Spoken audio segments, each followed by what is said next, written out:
jantan dipencit tapi getihna jadi bodas itu. Bodas gitu.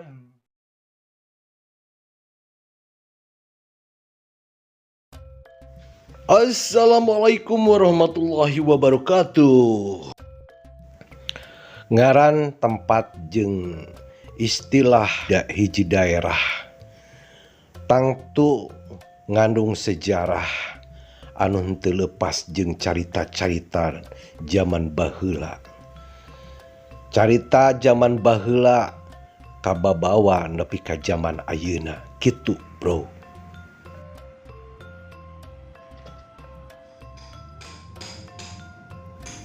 Keur aya di bumi mertua indah, keur ngalongok bapa mertua.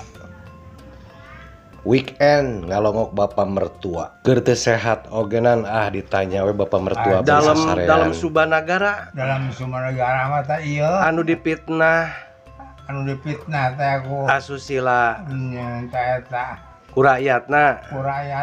Kurayat aku etana. Sangka ngajinahan Sehingga manehana teh diponis hukuman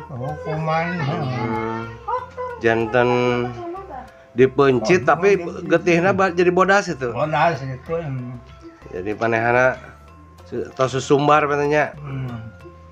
Lamun beureum berarti urang bener salah. Lamun bodas getih urang berarti benar gitu. Bener ya. Oh gitu. Tapi eta teh peristiwa anu eta dongeng atau memang nyatanya zaman baheula mah bisa nyata mah. Baheula Subanagara. Subanagara Cibodas getih bodasnya.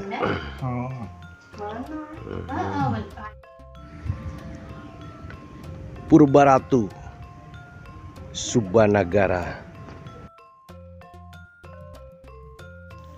Carita heubeut, carita lama, carita anu geus lawas atawa purba. Soal carita kerajaan baheula Purbaratu.